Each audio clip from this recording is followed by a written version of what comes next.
یا برصغیر کی بات کرتے ہیں تو برصغیر میں کئی زبانیں بولنے والے مسلمان رہتے تھے، جن کی ثقافتیں، روایتیں، نسلیں اور سماجی ماحول مختلف تھے،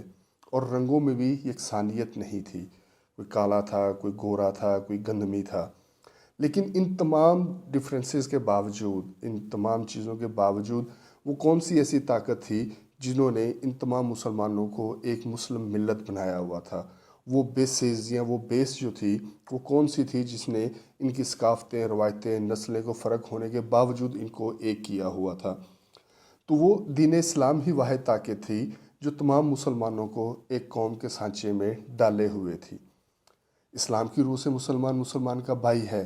اور بحیثیت مسلمان ہمیشہ اپنی پہچان اور مذہب کے حوالے سے کراتے تھے، اور آج بھی ہم اپنے آپ کو مسلمان کہتے ہیں اور اپنی پہچان جو ہے وہ مسلمان کے حوالے سے ہی کرواتے ہیں۔ مسلم ملت کی اساس کے حوالے سے ہی حضرت علامہ اقبال رحمۃ اللہ علیہ نے اس بات پر زور دیا، اور انہوں نے کہا کہ مسلمان دین اسلام کی وجہ سے ایک ملت ہیں، اور ان کی قوت کا انحصار اسلام پر ہے، جس کا حقیقی تصور انہوں نے اپنے اشعار میں پیش کیا۔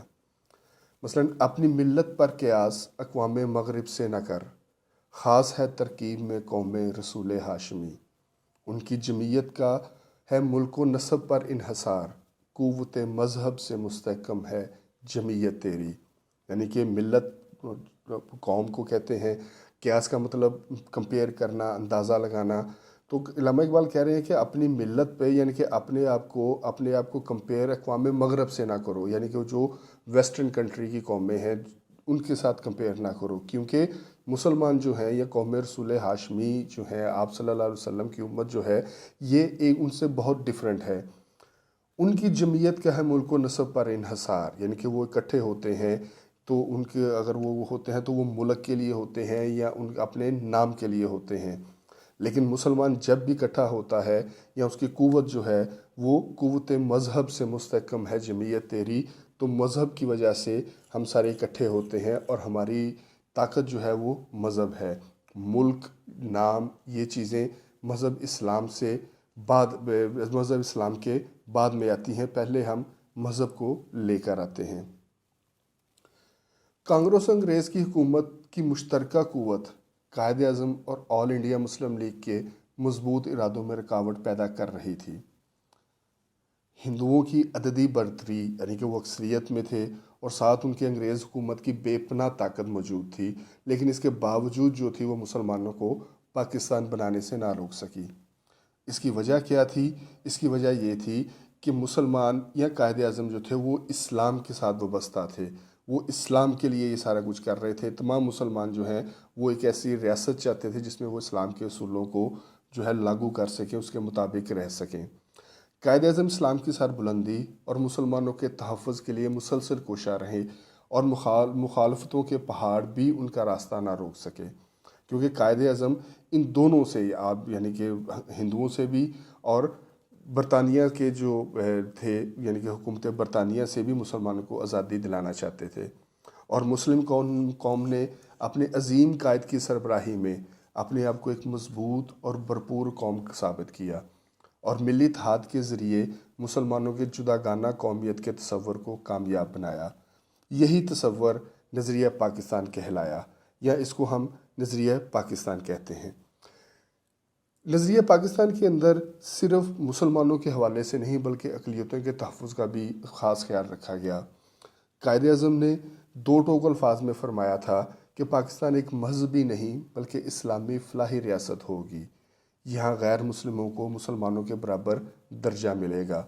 اس کے علاوہ 11 اگست 1947 کو جب آپ پاکستان کے دستور ساز اسمبلی سے خطاب فرما رہے تھے تو آپ نے فرمایا کہ آپ عبادت کے لیے اپنی مخصوص عبادت گاہوں میں جانے کے لیے آزاد ہیں،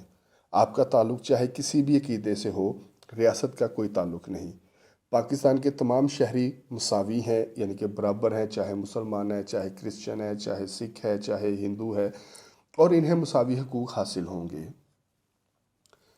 پیارے بچوں، یہ نظریہ پاکستان آپ کو آگہی دی جا رہی ہے، آپ کو اس کے بارے میں بتایا جا رہا ہے، تو اس کو بتانے کی وجہ جو ہے، اس میں اگر آپ دیکھتے ہیں تو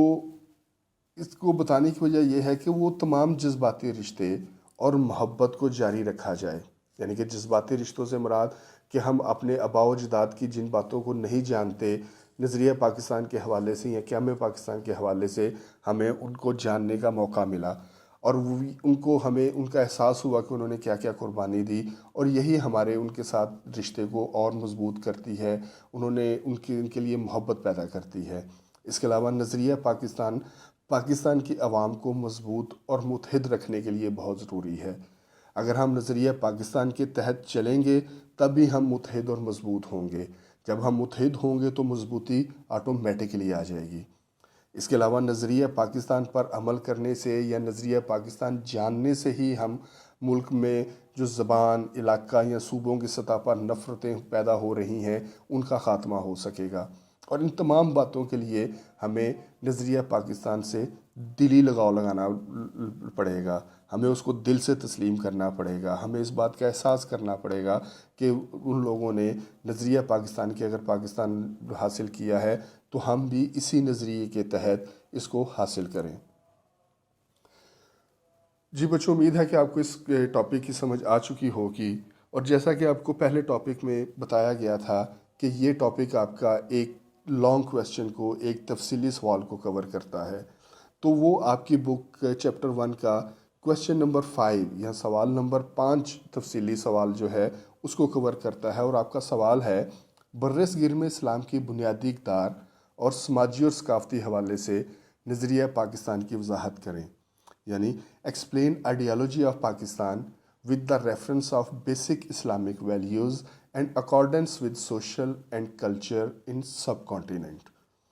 تو بچوں، جو بچے جن کے پاس بک ہے اردو میں، ان کو جو ہے یہ اس سوال کا جواب جو ہے وہ ان کو صفحہ 4، 5 اور 6 پر مل جائے گا۔ یہاں پہ میں نے یہ اس کو ہائی لائٹ بھی کیا ہوا ہے، آپ اس کو ایک دفعہ جو ہے پڑھیں، اس کو اپنی بک میں تلاش کر کے نشان لگائیں، اس کو پڑھیں اور یاد کریں۔ اور وہ بچے جو مطالعہ پاکستان انگلش میں پڑھ رہے ہیں ان کے لیے جیسے پہلے ایک سلائیڈ آپ کو بھیجی گئی تھی اور آپ سے کہا گیا تھا کہ آپ اس کو ایک رجسٹر پر نوٹ کر لیں، اسی طرح اب آپ کے لیے یہ اگلے جو اس کا ٹاپک ہے اس کے مطابق آپ کے لیے یہ سلائیڈز ہیں، ان سلائیڈز کو بھی آپ اسی سوال کے ساتھ ملا کر آپ لکھ لیں، آپ کا یہ سوال کمپلیٹ ہو جائے گا۔ اپنا بہت زیادہ خیال رکھیے گا۔ اللہ حافظ۔